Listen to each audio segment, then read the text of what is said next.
Hello friends, welcome to my channel.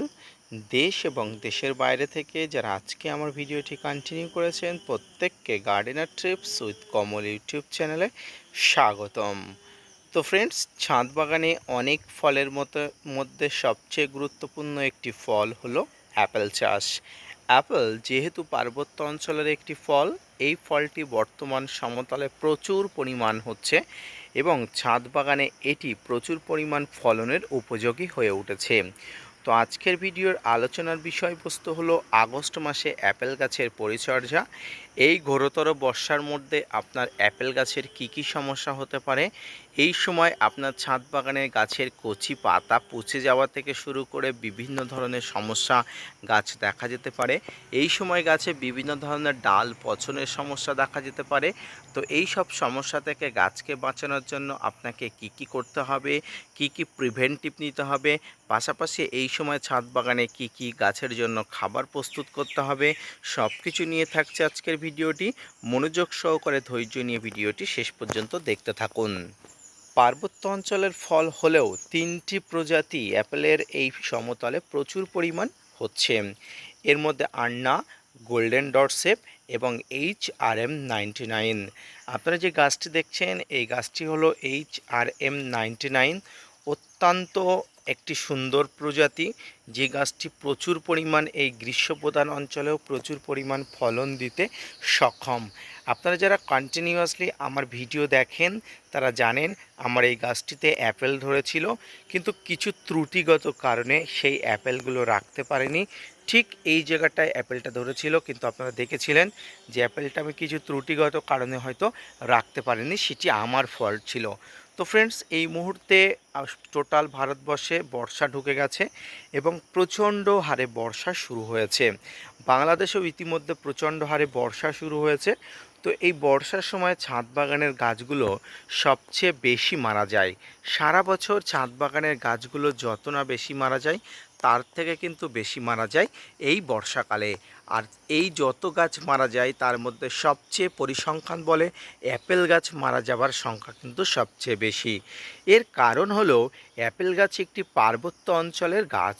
এই গাছটি সমতলে প্রচুর পরিমাণ ফল দিতে এবং অভিযোজন করতে সক্ষম হলেও এর কিন্তু জন্ম পার্বত্য অঞ্চলে, এটি আপনাদের মনে রাখতে হবে। তাই পার্বত্য অঞ্চলের মতো মাটি কিন্তু আপনাকে তৈরি করতে হবে। পার্বত্য অঞ্চলের মতো মাটি তৈরি করতে হবে শুনেই আপনি হয়তো অবাক হয়ে পড়ছেন। অবাক হবার কোনো কারণ নেই।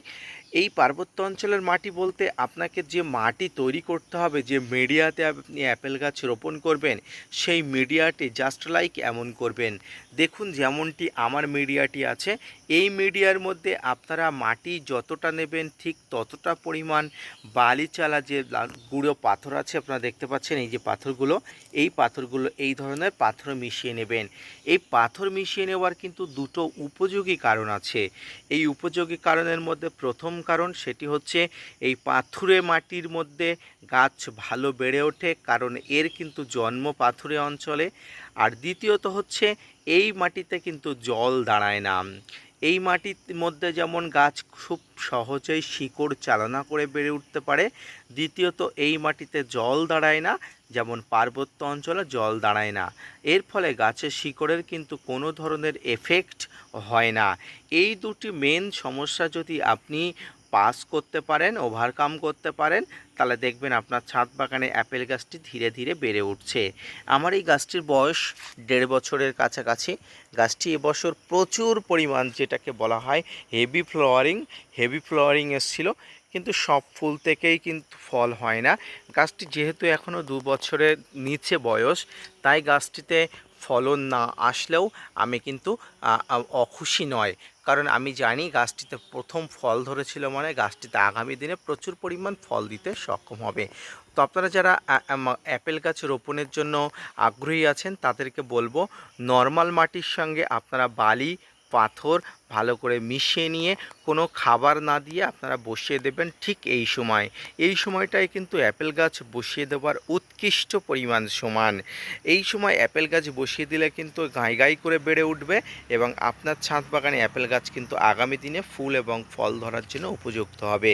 এবার আসুন, যাদের ছাদ বাগানে অ্যাপেল গাছগুলো বড় হয়ে গেছে ঠিক আমার গাছের মতো, তাদের ছাদ বাগানে অ্যাপেল গাছের কয়েকটি সমস্যা এই সময় দেখা যায়।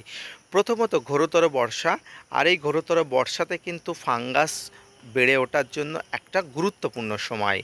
আর এই ফাঙ্গাস বেড়ে ওঠে, ফাঙ্গাস কিন্তু গাছের বিভিন্ন অংশে আক্রমণ ঘটাতে সহায়তা করবে। এই আক্রমণের মধ্যে প্রধান এবং অন্যতম আক্রমণ হচ্ছে গাছের পাতাতে এই ধরনের সমস্যা দেখা যাবে। তো এই ধরনের পাতাতে কিন্তু ফাঙ্গাসজনিত আক্রমণ হয়েছে, কারণ এই ধরনের পাতা পচে যাওয়ার সমস্যা মানে ফাঙ্গাসের আক্রমণ। এটা কিন্তু গাছের শিকড়ের কোনো সমস্যা নয়। এই ধরনের সমস্যা কিন্তু দেখুন, এই ধরনের গাছের বিশেষত কচি পাতাগুলো, যে পাতাগুলো কিন্তু অপরিণত সবেমাত্র বেরিয়েছে, যে পাতাগুলো কিন্তু একদম কচি অর্থাৎ যেগুলো নাবালক পাতা, সেই পাতাগুলোতে কিন্তু আক্রমণ করেছে ফাঙ্গাস। তো এই ধরনের ফাঙ্গাসজনিত আক্রমণ যদি আপনার ছাদ বাগানে হয়ে থাকে, যেহেতু আমার ছাদ বাগানে হয়েছে, আপনার ছাদ বাগানে যদি হয়ে থাকে, আমি বলবো এই সময় একটি মাত্র ফাঙ্গিসাইড ভালো কাজ করবে, সেটি হচ্ছে ব্লাইটক্স, ব্লু কপার, বা আপনি আরেকটা ফাঙ্গিসাইড ব্যবহার করতে পারেন, সেটি হচ্ছে অ্যামিস্টার টপ। এই ব্লাইটক্স, ব্লু কপার এবং অ্যামিস্টার টপ ছাড়া কিন্তু এই সমস্যা সমাধান করা যাবে না। তাই আপনি ব্লাইটক্স, অ্যামিস্টার টপ বা ব্লু কপার জাতীয় এই ফাঙ্গিসাইডগুলো ব্যবহার করবেন। অ্যামিস্টার টপ নিতে গেলে আপনারা যে তরল দুধের মতো সাদা যেটা, অর্থাৎ তরল অ্যামিস্টার টপ, সেটি নেবেন। এটি কিন্তু 1 থেকে 1.5 ml 1 লিটার জলে নিয়ে আপনারা এই গাছে স্প্রে করে দেবেন। আপনারা ব্লু কপার ব্লাইটক্স নিতে থাকলে 1 থেকে 1.5 গ্রাম 1 লিটার জলে নিয়ে 7 থেকে 10 দিন অন্তর অন্তর রৌদ্রোজ্জ্বলকর অর্থাৎ রৌদ্রোজ্জ্বলকর আবহাওয়ার দিনে আপনি ব্যবহার করবেন।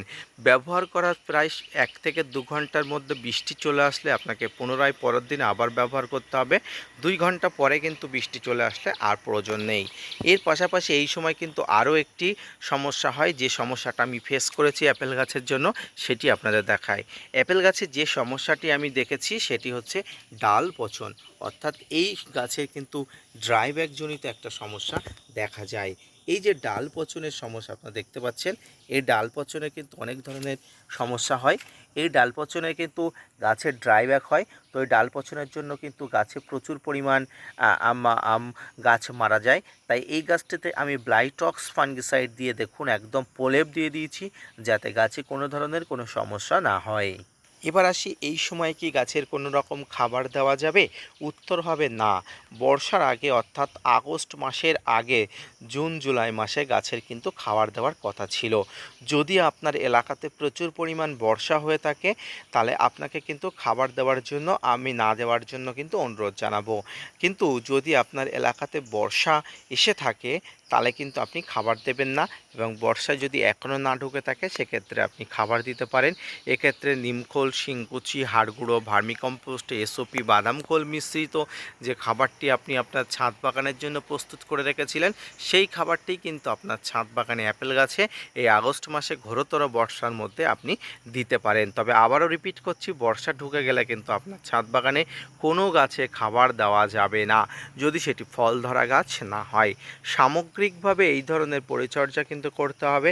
এর পাশাপাশি আপনাকে আরও একটি জিনিস লক্ষ্য রাখতে হবে, এই গাছে কচি পাতা যদি খাওয়ার জন্য যদি ট্রিপস, মাইটস জাতীয় কীটপতঙ্গ আসে, তাহলে কিন্তু আপনাকে সাইপারমেথ্রিন গ্রুপের বা আপনারা আলফামেথ্রিন 10% ইসি কম্পোজিশনের বা আপনারা প্রোপেক সুপার যে গ্রুপের যে কম্পোজিশনের যে কীটনাশকগুলো আছে, সেই কীটনাশকগুলো ব্যবহার করতে হবে। সামগ্রিকভাবে অ্যাপেল গাছের এই ধরনের পরিচর্যা করলে কিন্তু আগামীতে আপনার গাছে প্রচুর পরিমাণ ফলন হওয়া সম্ভব। তো আজকের ভিডিওটি অ্যাপেল গাছের পরিচর্যা থেকে শুরু করে বর্ষার সময় অ্যাপেল গাছের সমস্যা ও তার সমাধানের সম্পর্কিত যে ভিডিওটি কেমন লাগলো অবশ্যই জানাবেন। পাশাপাশি ছাদ বাগানে যারা অ্যাপেল চাষ করতে আগ্রহী, যারা অ্যাপেল গাছ রোপণ করতে আগ্রহী, তারা কেমন পরিমাণ মিডিয়া নেবেন এবং এই মিডিয়াতে কেমন পরিমাণ জিনিস নেবেন, সব কিছু নিয়ে আজকের যে ভিডিওটি কেমন লাগলো অবশ্যই জানাবেন। যদি ভালো লেগে থাকে চ্যানেলটি সাবস্ক্রাইব করে ভিডিওটি শেয়ার করার অনুরোধ রইল। ধন্যবাদ।